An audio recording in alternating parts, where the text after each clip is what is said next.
Tardes a todos. Bienvenidos a esta sesión, la primera del mes de febrero.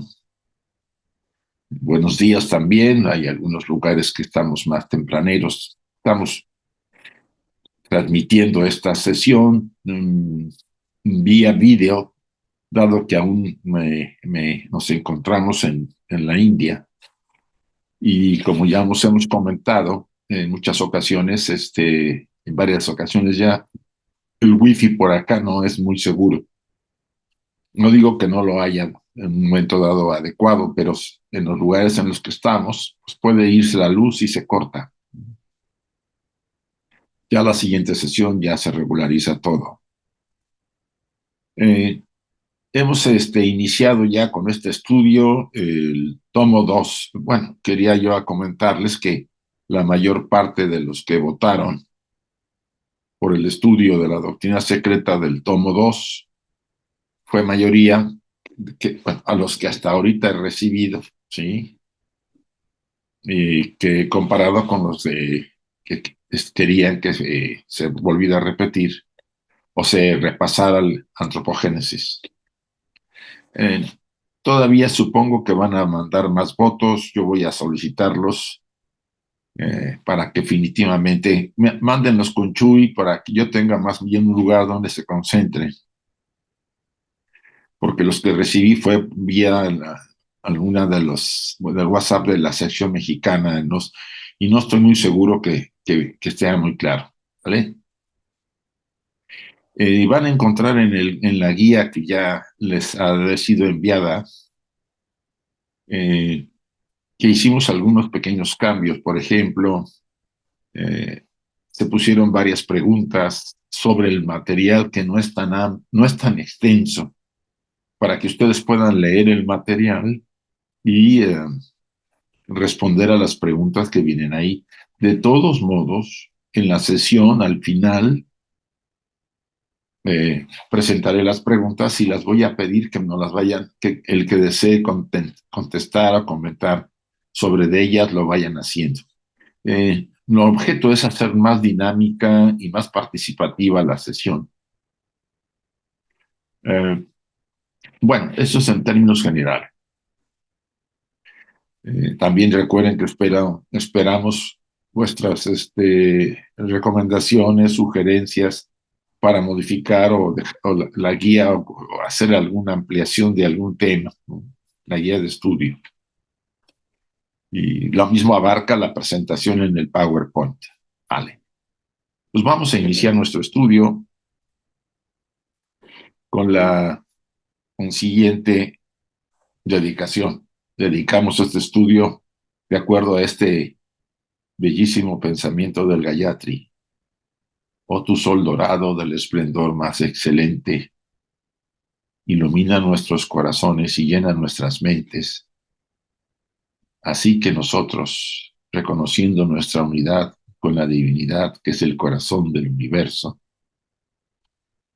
podamos ver el camino a nuestros pies y llevar nuestros corazones y nuestras mentes a esos distantes objetivos de perfección, estimulados por tu propia luz radiante. Así sea. La meditación, oh Kushan, oh sustentador de todo. Abre los labios de la verdad ahora ocultos bajo áureo velo, para para que los devotos de la verdad podamos ver. Así sea también. Bien, nuestro cartel para el mes de febrero tenemos las 4 fechas, 6, 13, 20 y 27. Y bueno, en marzo se repite igual. De todos modos, ustedes están ya informados de esto desde hace varias sesiones. El día de mañana tenemos acá a Enrique, al doctor Rey, con el tema de las cartas de los Mahatmas, que sugerimos participen y asistan al Zoom. Vale la pena por la riqueza del material que él toca y cómo lo toca. Están invitados todos. a esta sesión. Está en el mismo horario que tenemos en España, bueno, el mismo horario, ¿no? 6:30 de la tarde en España y que sería 11:30 de la mañana en México. Este próximo domingo, el domingo 12 de febrero, tenemos al hermano Gaspar Torres Martínez con el tema muy interesante, por eso lo estamos haciendo ampliamente esta invitación. Comprendemos el papel de Atma en nuestra vida, sugerencias, eh, las claves son las mismas, difundan este cartel para que más personas interesadas puedan saber del evento. Y por supuesto, están invitando, están dispuestos, vamos a decir, libres de invitar a todos aquellos los que se interesen a este tema. El domingo 12 de febrero del 2023, las claves son las que ven ahí, que son las de todo el año pasado, con el tema Comprendemos el papel de Atma en nuestras vidas por parte del hermano Gaspar Torres Martínez. Bien, estamos entrando Hay varios capítulos que se seleccionaron del tomo número 2, y aquí se menciona capítulos seleccionados por el momento, porque pues, hay varios, ¿no? Entonces, ahorita, el lenguaje del misterio y sus claves es el que vamos a abordar en esta sesión. La sustancia primordial y el pensamiento divino en la otra siguiente. Caos, Teos, Cosmos. Este es un capítulo muy, muy interesante sobre la deidad oculta, sus símbolos y signos, el huevo del mundo que hemos estado de alguna manera tocando cuando vimos antropogénesis y también cosmogénesis, los días y noches de Brahma, que también lo hemos tocado en cosmogénesis, y la luna Deus Lunus Poede, que también tiene que ver con las deidades. En realidad, el tomo 2 de la doctrina secreta trata de esos simbolismo arcaico, de esa forma de transmitir las verdades ocultas, los grandes misterios de la antigüedad a través de la simbología de un lenguaje y las claves para poder descifrar ese lenguaje. Blavatsky insistía que tenía la doctrina oculta o la doctrina secreta, como todas las obras de este calibre, 7 claves. Y entre algunas estaba la astrológica, la simbólica, eh, había una serie de claves místicas que hablaban más del enfoque oculto, etc. Vamos a hacer lo posible poniendo diferentes aspectos para este nuevo estudio, de introducir algunos elementos para que ustedes se cuestionen mucho, pues ese lenguaje que a veces nos ha costado entender mucho. Yo he escuchado a veces a algunos hermanos o miembros o simpatizantes del estudio de la doctrina secreta que hay símbolos complejos y difíciles de entender y que el lenguaje es cerrado, era así se escribía, así se transmitía la enseñanza en la antigüedad y por supuesto demanda, como decía Madame Blavatsky, demanda mucha intuición. Pero vamos a ir con calma, dando pasos. La idea es que ustedes creen una base suficientemente sólida o clara para poder abordar temas cada vez más profundos. Mucho tiene que ver en la vida que llevamos. Es que en la literatura que estuvimos repasando al iniciar el estudio de la doctrina secreta, eh, Bowen, uno de los estudiantes de la señora Blavatsky, escribió un pequeño, se puede ser breviario de recomendaciones, o vamos a decirlo así, sugerencias para el estudio de la doctrina. ¿Sí? Y también Blavatsky lo hace ver en la clave de la teosofía. O sea, para mí un punto interesante es que no puedo yo llevar una vida de demasiada entrega hacia el mundo a mí y querer estudiar durante 1 o 2 horas la doctrina oculta y tener claro lo que voy a entender. O sea, ¿cómo decirles? La enseñanza demanda una vida entregada a los ideales que profeso, ¿no? A ser mejor ser humano. Simplemente si ustedes y yo hacemos ese esfuerzo por ser mejores cada día, eh, como que tenemos más acceso a este conocimiento. Esto es importante que lo digamos acá. O sea, no se puede, no me puedo yo dedicar a llevar a cabo peleas o luchas o llevar a cabo ciertas actividades que no son congruentes con el estudio que estamos haciendo de la enseñanza oculta de ser mejores seres humanos. Entonces eso les recomiendo, no es mía, la recomendación viene desde Madame Blavatsky, del coronel Bowen y de algunos, incluso Joe Mills también hace esa recomendación. Hay varios autores y podríamos volver a repasar esos puntos porque vale la pena. Bien, vamos a iniciar con el lenguaje del misterio y sus claves. Ustedes en la guía tienen un pequeño resumen, una pequeña parte del capítulo y después vienen los párrafos que vamos a tocar en esta sesión. Dice, el lenguaje del misterio y sus claves. Descubrimientos recientes hechos por grandes matemáticos y cabalistas prueban de este modo, fuera hasta de sobra de duda, que todas las teologías, desde la más antigua hasta la última, han surgido no solo de un origen común de creencias abstractas, sino de un lenguaje esotérico universal o del misterio. ¿A qué nos estamos refiriendo aquí? Todas las teologías, estamos hablando de las grandes religiones actuales, ¿no? Vamos a hablar en las monoteístas que derivan del judaísmo, pues son del cristianismo, con todas sus derivaciones del protestantismo y el islam. Estas religiones monoteístas, aparentemente. Aparentemente porque hay muchos dioses en el cristianismo, ¿no? Entonces, vamos a dejarlo así, monoteístas. Y por otro lado, incluyendo las religiones que se supone tienen varios dioses o politeístas, pues está la religión, la tradición hindú, la enseñanza china, ¿no? Las religiones, eh, por ejemplo, el hinduismo, el jainismo, el sikhismo, el budismo mahayana de el Tíbet o el budismo hinayana de Ceilán o Colombo y algunos otros lugares de Asia.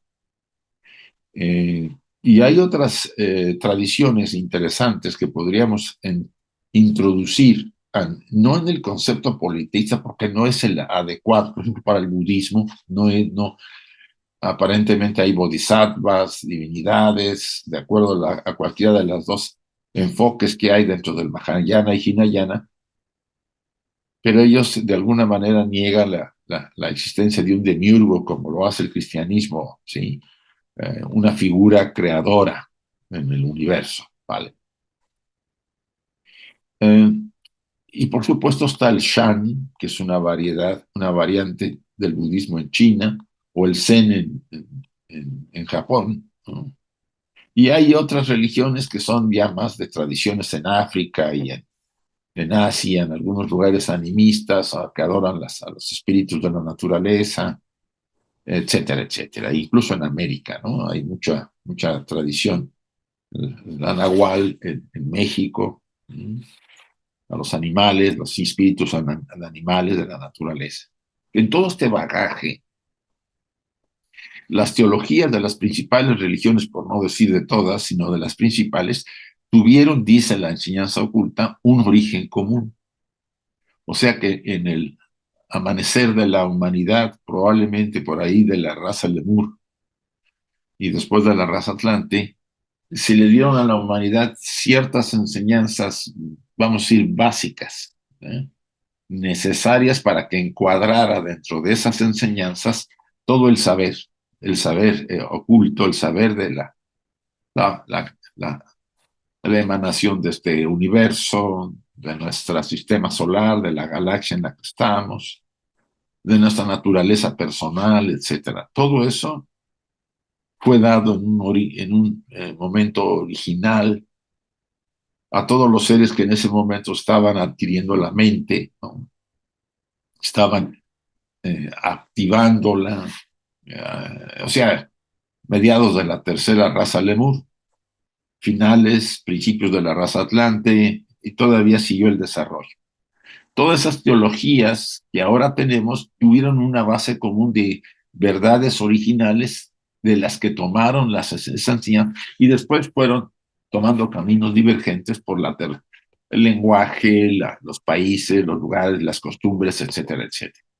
Entonces aquí habla de que hubo un lenguaje esotérico universal o del misterio que por razones de mal uso a finales de la raza Atlante tuvo que ocultarse, tuvo que suscribirse a grupos pequeños que se les exigía ciertas condiciones y cualidades para poder pertenecer al grupo y participar de esa enseñanza.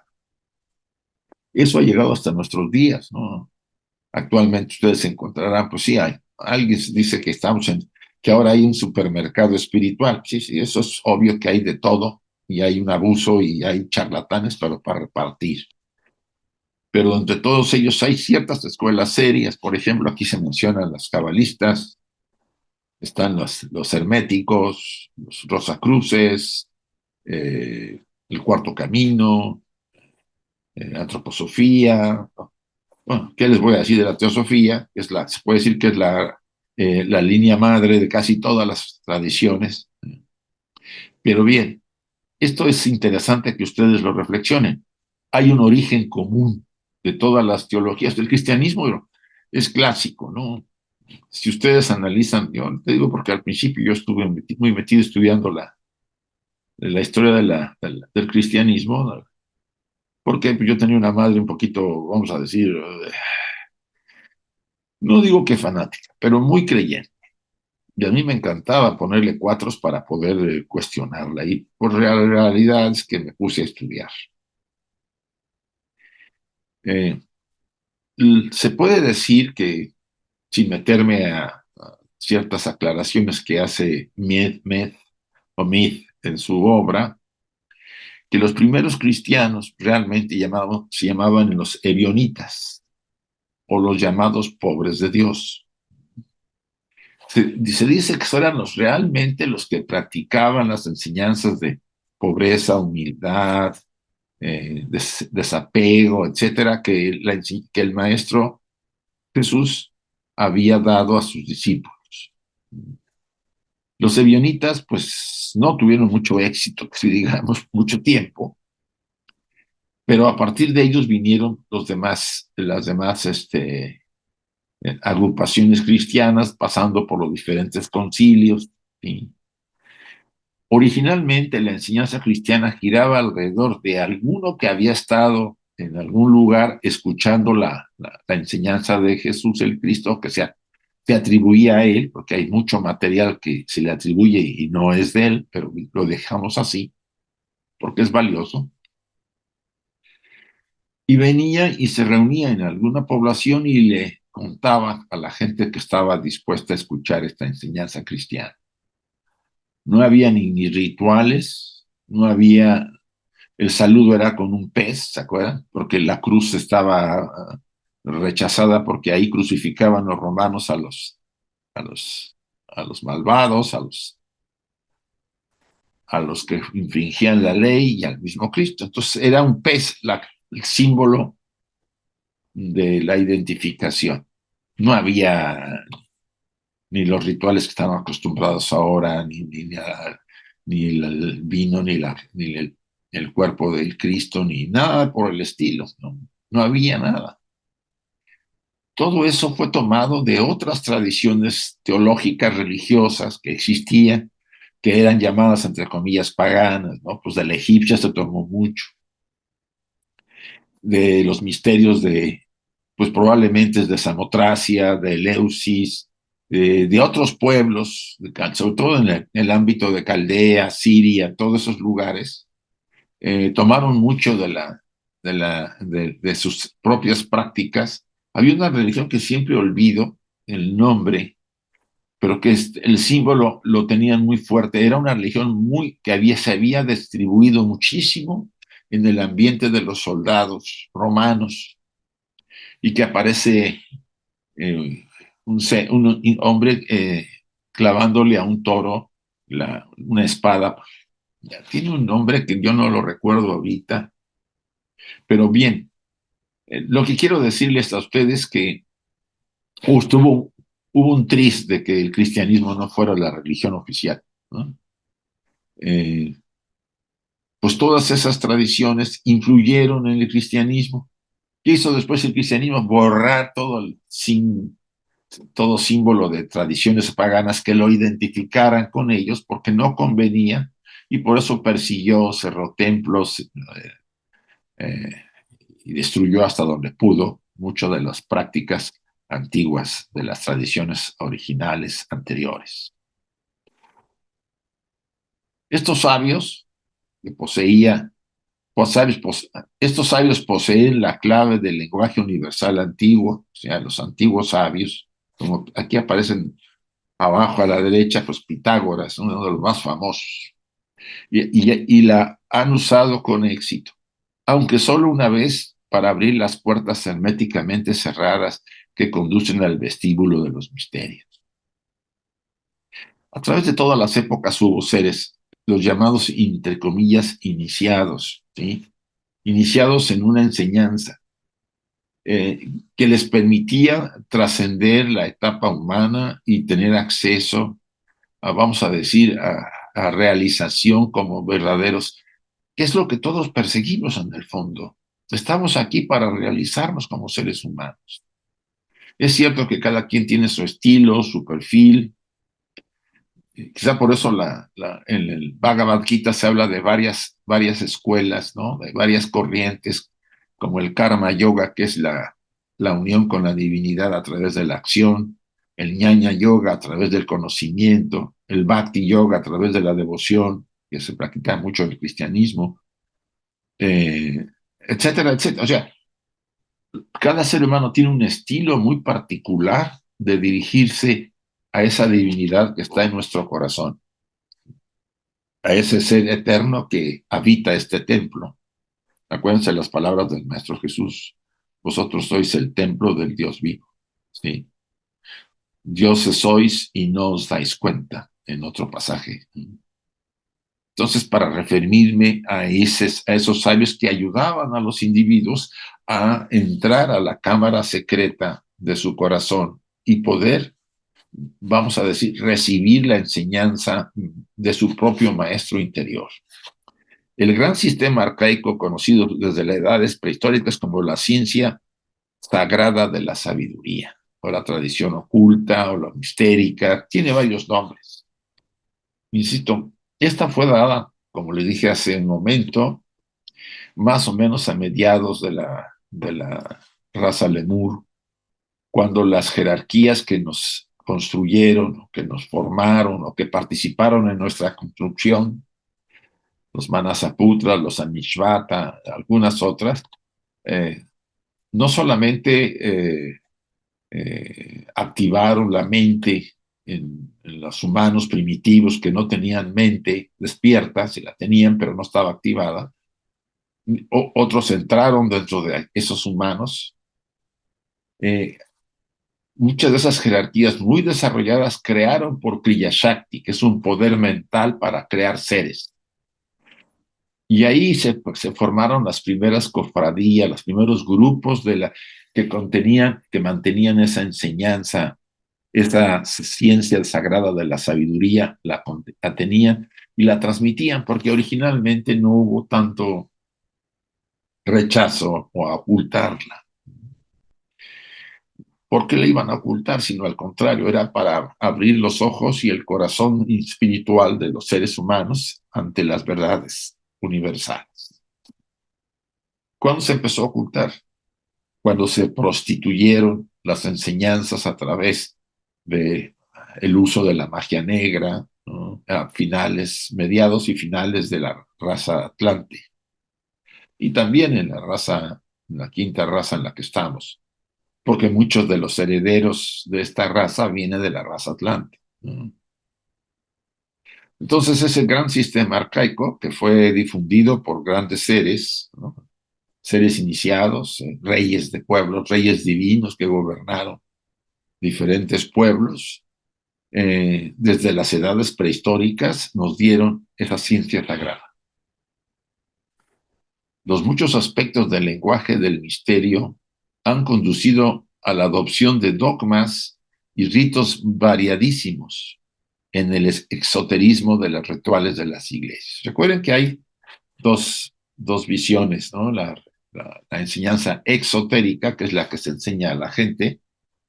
Las tradiciones religiosas es una enseñanza exotérica, dogmas exotéricos, y la esotérica, que es la que esté oculta, y solamente para los individuos que cumplen con ciertos requisitos se les puede permitir darles esa enseñanza.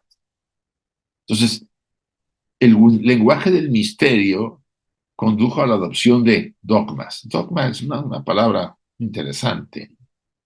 En la filosofía se maneja mucho que los dogmáticos dogma significa opinión, una opinión. Todos tenemos dogmas porque tenemos opiniones. El tema está en que la palabra dogma, sobre todo en el enfoque de la tradición religiosa, se convirtió en verdad. Alguien dijo una opinión y después la hicieron verdad y ya nadie la podía cuestionar, ¿no? Eh, los rituales es una herencia desde el pasado antiquísimo.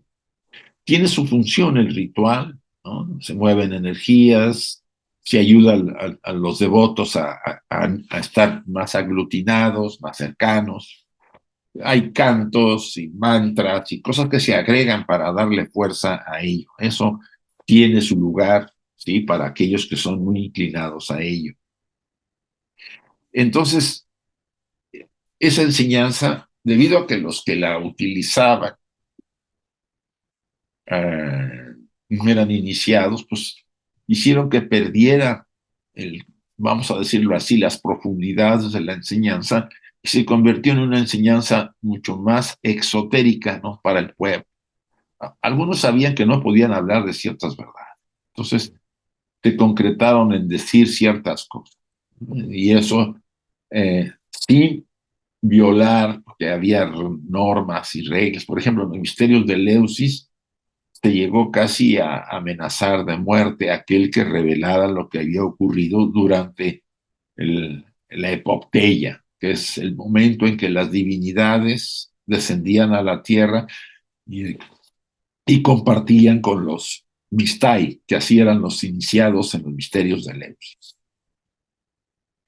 O sea, ha habido diferentes limitaciones, controles, compromisos. Ellos son también los que están en el origen de la mayor parte de los dogmas de la Iglesia cristiana, por supuesto, como por ejemplo los 7 sacramentos, la Trinidad, la resurrección, los 7 pecados capitales y las 7 virtudes. Todo esto viene de las antiguas enseñanzas ocultas o mistéricas verdaderamente se pierde en el tiempo esta enseñanza. La iglesia tomó varias cosas porque convenía. Recuerden que muchos de los padres de la iglesia habían sido antes iniciados en las religiones paganas, ¿sí? Como Orígenes, por ejemplo. Él sostuvo en su obra el tema de la metempsicosis, o sea, de la reencarnación, ¿no? La enseñó, vamos a decirlo así, aunque después probablemente tuvo que limitarse a no entrar mucho en esas declaraciones, porque en cada concilio cambiaba la situación. En uno se aprobaban cosas y en otros rechazaban lo que se había aprobado en otros, porque un grupo había ganado acá y el nuevo grupo que gana en el siguiente concilio ataca de anatema lo que se había aprobado. Y así estuvo durante 10, 15 concilios, durante 1000 o 2000 años. Sin embargo, habiendo estado siempre las 7 claves de la lengua del misterio bajo la custodia de los más elevados hierofantes, aquí estamos hablando de ellos, siempre controlando esas claves, iniciados de la antigüedad, solo el uso parcial de alguna de las 7 pasó por tradición de algunos de los primeros padres de la iglesia, como acabo de hablar de Orígenes, ex iniciados de los templos, a manos de la nueva secta de los nazarenos. Recuerden que los nazarenos eran un grupo de los primitivos, eran anteriores al Cristo, a Jesús. El Cristo, en muchos casos, se le asigna al Cristo haber sido Jesús, haber sido un nazareno por el cabello largo y vestir de blanco. Pero aquí ya nos habla de que una variante, recuerdo en un momento cuando estudiamos la historia de todas estas, de las claves, que por ejemplo el budismo, eh, Asoka mandó a misioneros budistas. Recuerden que el budismo es 500 años antes de Cristo. Si seguimos con ese calendario un poco raro, pero bueno, vamos a dejarlo así. Y él manda a Occidente misioneros budistas y se dice que llegan a la zona del Medio Oriente y convierten en Egipto, se forman grupos por la enseñanza budista, obvio con un lenguaje modificado, ¿no? Eran los que van mucho en la línea de los que curaban, los que sanaban, ¿sí? Y a las orillas del Mar Muerto, pues se forman agrupaciones donde tienen como ejercicios muchos de la enseñanza budista, como ejercicios de devoción, devocionales, de ejercicios espirituales. O sea, la influencia budista penetró también por ahí. Los esenios son uno de las marcas esenciales. También se asigna a Jesús que fue un esenio curador, sanador. ¿Sí? En otras palabras, todos ellos, todo este conocimiento fue penetrando, dice acá, sin embargo, habiendo estado siempre las 7 claves de la lengua de los misterios bajo la custodia de los elevados hierofantes iniciados de la antigüedad, solo el uso parcial de algunas de las 7 pasó por tradición a algunos de los primeros padres de la iglesia, exiniciados de los templos a manos de la nueva secta de los nazarenos. Ahorita me vino este gran, pues se puede decir iniciado, una combinación de iniciado, de mago, ¿no? Apolonio de Tiana, que vivió en la época del Cristo en el mismo siglo. Apolonio fue, de acuerdo a su biógrafo, estuvo hasta en la India, que fue a visitar a los grandes instructores o a los maestros iniciados de esa zona. Él llegó a tener capacidades muy importantes, ¿no? Sobre todo un desarrollo influyó muchísimo, él restauró mucho las antiguas tradiciones religiosas de su momento, ¿no? Sobre todo en lo que era Roma, la Magna Grecia, todo lo que es el Mediterráneo. También se puede decir que la gran pérdida de las enseñanzas primitivas, y aquí es donde empezamos a ver por qué se empezó a ocultar, fue debida a las muertes repentinas de los grandes hierofantes, o sea, los que las poseían, las que las tenían, que fallecieron antes de haber tenido tiempo de revelarlo todo a sus sucesores, y principalmente la causa de la falta de herederos dignos de conocimiento. Aquí hay un tema complicado, los herederos dignos de conocimiento. Eh, Muchos dirán, no, pues yo me siento digno. Y hay una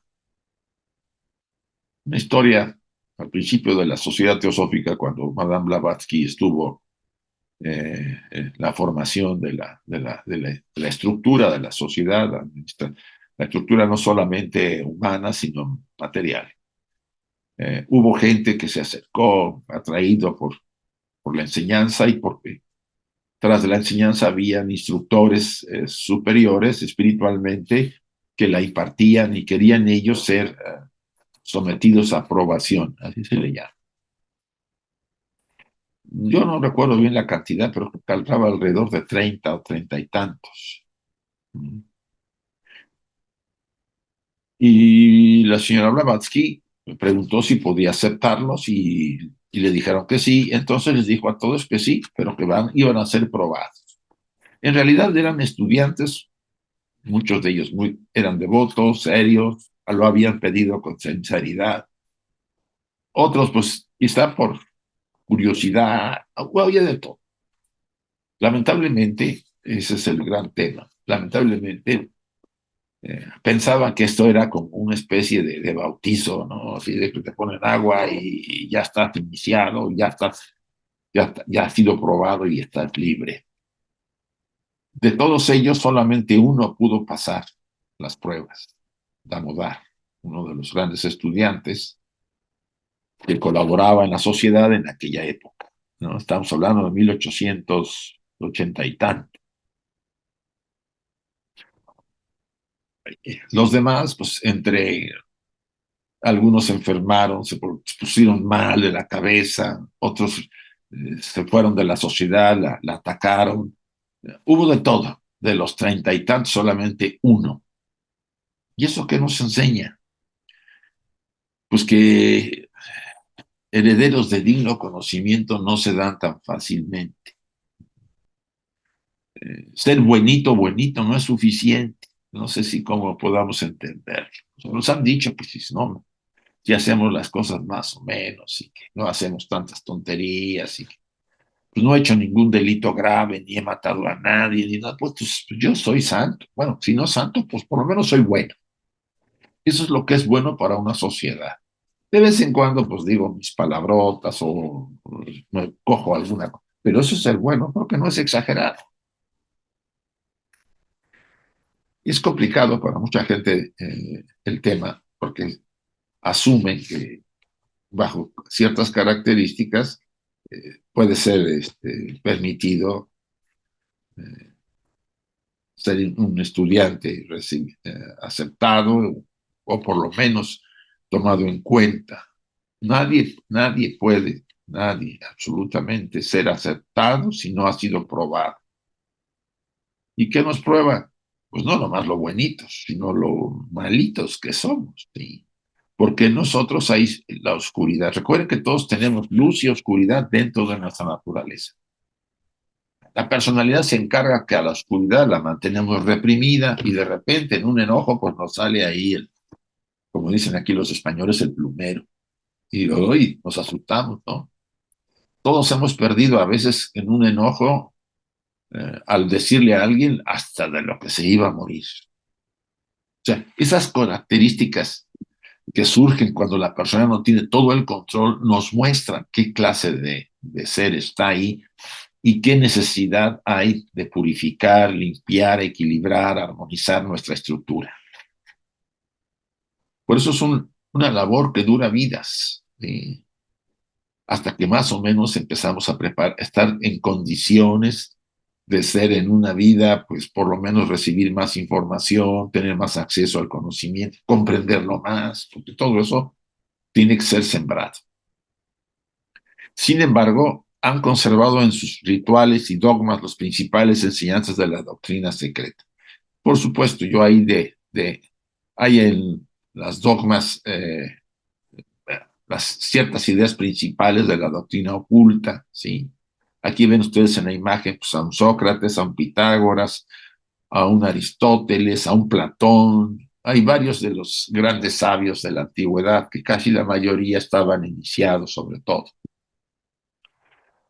Y aquí viene muy interesante punto. Dice, así en el capítulo del libro de los muertos, los refiere. Recuerden que ustedes pueden consultar una obra interesante que se llama El libro de los muertos del papiro de Ani. Es el único papiro hasta ahora completo que contiene casi todos los capítulos del libro de los muertos. Yo lo hago como una referencia porque se vende mucho para los interesados, sí. Mencionado por Maspero. Maspero fue uno de los arqueólogos originales del siglo XIX en Egipto, se encuentra, dice, primero, dice, a Osiris descendiendo, que es Tum, la fuerza creadora de la naturaleza que da forma a todos los seres espirituales y hombres generados por sí mismo y por sí mismo existente. Imagínense, Osiris también es Tum. Esa fuerza la hemos visto en la enseñanza oculta cuando vimos apenas Cosmogénesis, y esa fuerza emana de Mahat, la mente, ¿no? Y se transmite en este universo finito, en la formación de los 7 primordiales, los niveles espirituales más elevados, y va en cascada descendiendo esa fuerza, formando los Lipika, los Manasaputras, los Anishvatas, y todos los demás hasta llegar al ser humano. O sea, Osiris representa, por un lado, una forma de energía creadora. También puede estar ligada a Fohat, lo que es esa fuerza eléctrica que todo lo activa, etcétera, etcétera. Dice, salido de Nun, el río celestial, el espacio, la fuente, llamado la madre paterna de los dioses, la deidad primordial, podemos referirla a Mula Prakriti, ¿sí? La madre. Esto ya en la segunda creación. Eh, si ustedes recuerdan, cuando vimos la primera creación noumenal, o sea, la base, y la creación fenomenal, la segunda creación, hubo un intermedio entre las dos creaciones que duraron miles de millones de años, ¿sí? Un espacio de 4.000 millones de años que separa la primera creación de la segunda, de acuerdo a los Puranas, ¿sí? Ese capítulo lo tenemos en este libro, en este segundo tomo de la Doctrina Secreta, y probablemente le demos un repaso muy por encima, porque ya lo hemos visto en Antropogénesis, pero creo que habrá que verlo otra vez, ¿sí? Entonces, salido de Nun, el río celestial llamado la madre paterna de los dioses, la deidad primordial, que es el caos en el océano, impregnado por el espíritu invisible. Toda la terminología del pasaje del libro de los muertos está relacionada con la enseñanza oculta que hemos estado repasando, ¿sí? O sea, recuerden que solamente hay una fuerza en este universo que contiene todo. El absoluto, la seidad, como Blavatsky le puso, es realmente el contenedor, y el que a través de todo ese contenedor y todo lo que se manifiesta es él de alguna manera, ¿sí? Entonces, el uso de nombres como Osiris, como Tum, como Nun, como el caos, los dioses, etcétera, todo deriva de esa fuerza que se manifiesta en este universo fenomenal, infinito y limitado. Dice, segundo, él encontró a Shu, la fuerza solar, la energía, en la escalera de la ciudad de los 8, los 2 cuadrados del bien y del mal. Es interesante los 8. ¿A qué les huele? A los 2 logos, ¿no? Digo, al logos y al segundo logos, el espíritu y la materia. Son los 2 8, ¿no? Los 2 4. Y aniquiló los principios malos de Nun, el caos, los hijos de la rebelión. Acá tiene que ver mucho con vamos a decir, el alejamiento de las fuerzas hacia un universo finito donde hay una serie, vamos a decir, un orden, que es lo que imparte las jerarquías en este universo y la ley sobre todo a través de ella. Tercero, él es el fuego y el agua. Esto es Nun, el Padre primordial. Y aquí es importante. Y creó a los dioses de sus miembros, 14 dioses, 2 veces 7. Recuerden a los 7 primordiales, los 7 lipikas, los 7 anishvatas, los manasaputras, etc. 7 oscuros y 7 luminosos. Aquí estamos hablando todavía del logos inmanifestado, ¿no? Que crea por un lado a las jerarquías de la luz y otros a las jerarquías de la oscuridad. No nos ponemos ni a asustar ni cuestionar. La fuente una de vida, de todo emana, contiene las 2 fuerzas. Son las 2 fuerzas en ello, en el logos inmanifestado, que es lo único real. porque sin esta polaridad no habría universo. Metámoslo en la cabeza. Ayer poníamos un ejemplo, no ayer o antier, no recuerdo. Supónganse ustedes que este universo no tiene oscuridad, no hay sufrimiento, no hay dolor, no hay envidia, ni lucha, ni guerras, ni nada. Todo es luz. Bueno, para empezar, ¿conocerían la luz? Pregúntense. No es fácil contestarla porque si no hay un opuesto, porque la mente requiere las dos polaridades, no la conozco. ¿Luz? ¿Qué es eso? Ni siquiera me entendería la luz. Necesita la oscuridad. Cuando ustedes aman a alguien, ¿cómo saben que le están enamorados? Porque hemos estado no enamorados y sabemos lo que se siente estar enamorado. Entonces podemos identificarlo. Cuando hacemos cosas positivas, pues las diferimos de las cosas negativas porque te contraponen, pero en realidad son parte de este juego en el que estamos inmersos ustedes y yo, en la evolución de nuestra naturaleza. Estamos aquí para aprender, para desarrollarnos, para ser mejores seres humanos y para trascender a este templo, esta personalidad, hacia lo divino, hacia nuestro verdadero hogar, volver a la fuente donde hemos emanado, a lo eterno. Estamos en un periodo temporal, en una encarnación con un traje, pues ahorita es un hombre, a lo mejor dentro de otras encarnaciones otra vez, o a veces cambio a mujer y puedo volver a cambiar a hombre, según mis necesidades de aprendizaje y necesidades de desarrollo. La vida y los señores del karma, y sobre todo mi alma que tiene mi programa, me va a modificar. Vuelvo a repetir el tercer punto, es interesante. Él es fuego y agua, padre y madre. Esto es Nun, el padre primordial, y creó a los dioses de sus miembros, 14 dioses. Sus miembros son de su propia naturaleza, ¿no? 2 veces 7, 7 oscuros y 7 luminosos. Los 7 espíritus de la presencia de los cristianos y los 7 impuros.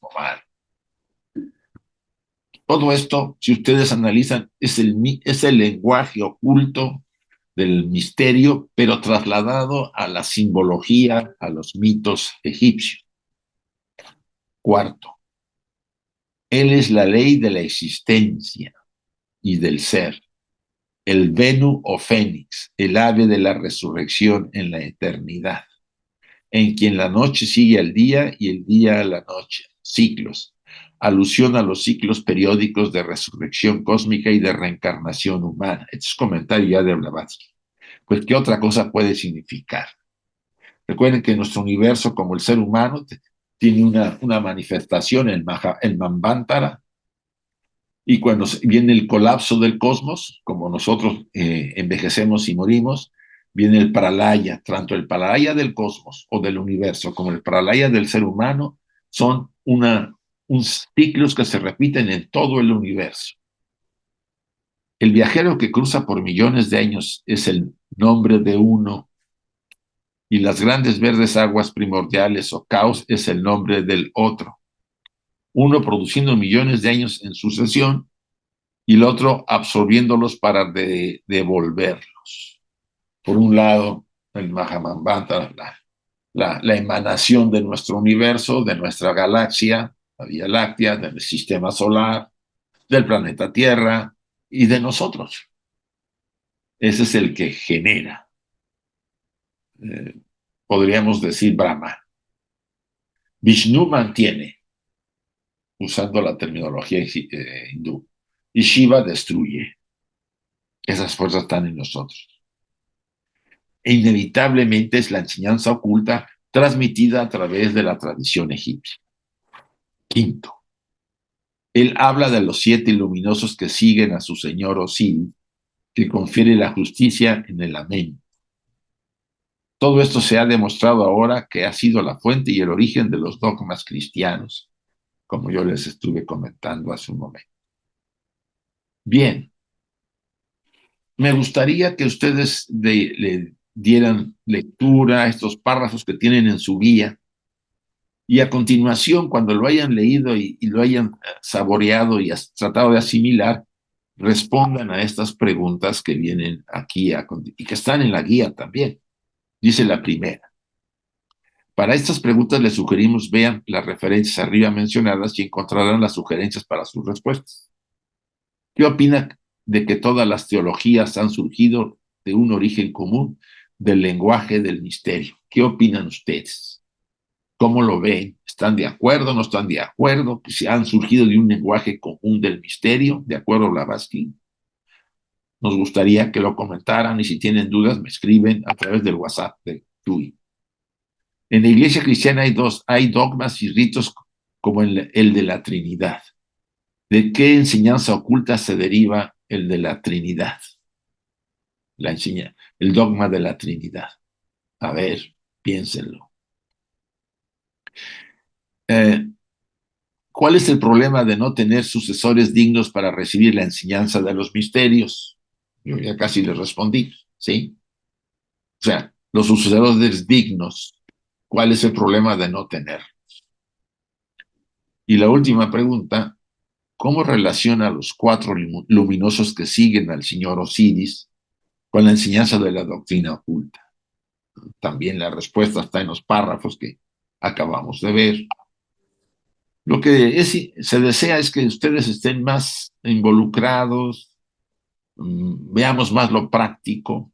Yo una de las cosas quizá que voy a ir agregando es cómo ustedes transmiten esta enseñanza a a su vida diaria, cómo la plasmarían en sus actos diarios, en su casa, en su trabajo, en su vida diaria,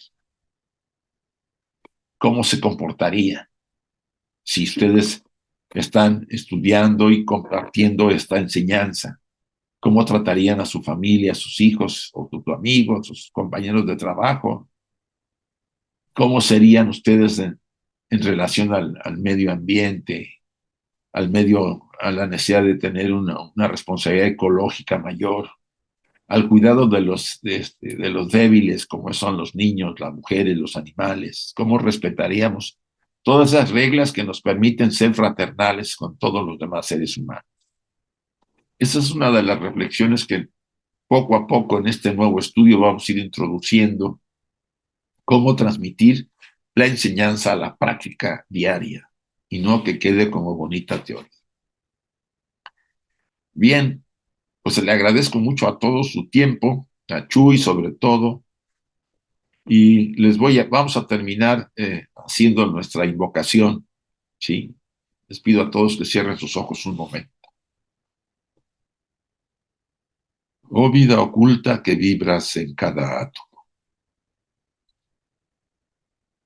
oh luz oculta que brillas en cada criatura, oh amor oculto que todo lo abarcas en la unidad, que cada ser que se sienta uno contigo sepa por lo tanto que es uno con todo lo demás.